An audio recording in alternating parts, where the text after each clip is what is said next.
नमस्कार, स्वागत है आप सभी का। मैं हूं हिमांशु और आप देख रहे हैं हलचल इंडिया। बेबाक खबर तेज असर। आइए नजर डालते हैं आज की खबरों पर। मुजफ्फरनगर जनपद के पुरगाजी में आने वाली 26 जनवरी को सूलीवाला बाग पर ऐतिहासिक तिरंगा यात्रा का आयोजन किया जा रहा है। हर बार की तरह इस बार भी इस भव्य तिरंगा यात्रा में हजारों की संख्या में लोगों के शामिल होने की संभावना है। तिरंगा यात्रा के आयोजक पुरगाजी नगर पंचायत के चेयरमैन जहीर फारूकी एडवोकेट ने बताया कि 1857 की क्रांति के दौरान सूलीवाला बाग में सैकड़ों हिंदुस्तानी नागरिकों और क्रांतिकारी को बाग में मौजूद पेड़ों पर फांसी के फंदों पर लटकाया गया था, लेकिन इतिहास में इसका जिक्र कहीं नहीं है। ऐसे कई स्थान पश्चिमी उत्तर प्रदेश में मौजूद है जहां अंग्रेजों के जुल्म की दास्तान लिखी गई थी। उन्होंने कहा कि 2016 से हर साल तिरंगा यात्रा का आयोजन होता आ रहा है। इस बार इस तिरंगा यात्रा में भारतीय किसान यूनियन के राष्ट्रीय प्रवक्ता चौधरी राकेश टिकैत भी शामिल होंगे। उन्होंने केंद्र व प्रदेश सरकार से मांग की है कि सूलीवाला बाग को शहीद स्थली घोषित किया जाए ताकि हमारे शहीद क्रांतिकारी और भारतीय नागरिकों को उनका सम्मान मिले। साथ ही उन्होंने मुजफ्फरनगर की जनता से इस विशाल तिरंगा यात्रा में अधिक से अधिक संख्या में शामिल होने की भी अपील की है। मांग इस बार की जाएगी।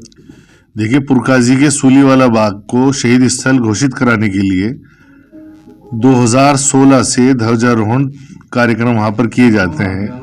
पुरकाजी रोडवेज बस स्टैंड से हजारों देशभक्तों का एक जनसैलाब तिरंगा यात्रा के रूप में सूलीवाला बाग तक जाता है और वहां पर ध्वजारोहण करते हैं। सामूहिक राष्ट्रगान होता है और हर साल देश की सरकार से, प्रदेश की सरकार से हम यही मांग करते हैं कि सूलीवाला बाग को शहीद स्थल घोषित किया जाए। और इस बार 10 साल उसे पूरे हो जाएंगे, तो इसलिए एक बड़ा कार्यक्रम का आयोजन किया गया है जिसके अंदर भारतीय किसान यूनियन के राष्ट्रीय प्रवक्ता चौधरी राकेश टिकैत जी स्वयं मौजूद रहेंगे और जो भारतीय किसान यूनियन के आसपास क्षेत्र के लोग हैं ट्रैक्टरों से भी मौजूद रहेंगे। ट्रैक्टर मार्च भी निकाला जाएगा। तो इस बार की तिरंगा यात्रा हर बार के पिछले जितने भी रिकॉर्ड हैं वो सब ध्वस्त होने के लिए जा रहे हैं।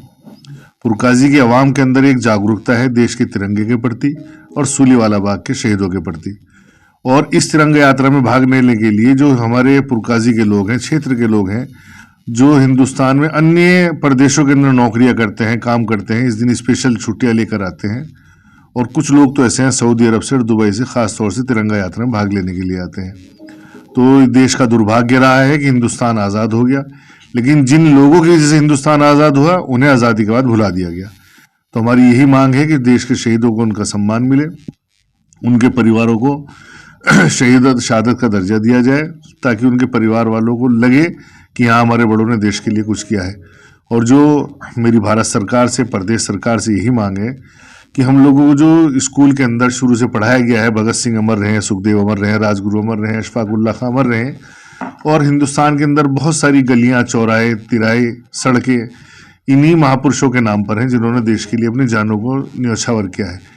लेकिन देश का दुर्भाग्य है कि देश के अंदर आज तक भी उन्हें शहीद का दर्जा नहीं दिया गया।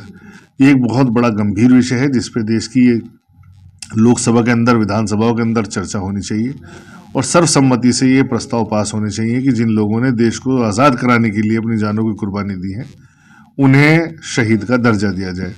और मैं एक मांग और करूँगा कि हिंदुस्तान आज़ाद होने के बाद से लेकर आज तक लाल किले को ऊपर ही झंडा फहराया जाता है। जब लाल किले को मुगलों ने बनवाया था तो क्यों मुगलों की बनाई हुई जगह से इतना ज़्यादा प्यार है? आप उसे छोड़ दो, ऐसी जगह झंडा फहराएं जैसे सूलीवाला बाग है। देश के राष्ट्रपति को जाना चाहिए जलियांवाला बाग 1919 में जहाँ सैकड़ों देशभक्तों को शहीद किया गया था, और प्रधानमंत्री महोदय को आना चाहिए सूलीवाला बाग पर जहाँ सैकड़ों लोगों को जलियांवाला बाग से पहले शहीद किया गया। 1857 से लेकर देश की आज़ादी तक सैकड़ों लोगों को शहीद किया गया है। ऐसे शहादत स्थलों पर देश के राष्ट्रपति को, प्रधानमंत्री को, जिस स्टेट के अंदर ऐसे ऐतिहासिक महत्व के स्थल हैं वहाँ पर उस पर स्टेट के मुख्यमंत्री को जाना चाहिए। ये क्या मुगलों की बनाई हुई, अंग्रेजों की बनाई हुई इमारतों से प्यार है कि लगातार हिंदुस्तान आज़ाद हो गया और आज तक वहीं पर झंडा ध्वजारोहण करते हैं? उन किलों से हमें प्यार नहीं होना चाहिए। वो तो हमारे गुलामी के प्रतीक हैं। जहां हम लोगों ने अपनी शहादतें दी हैं उन जगहों से प्यार होना चाहिए।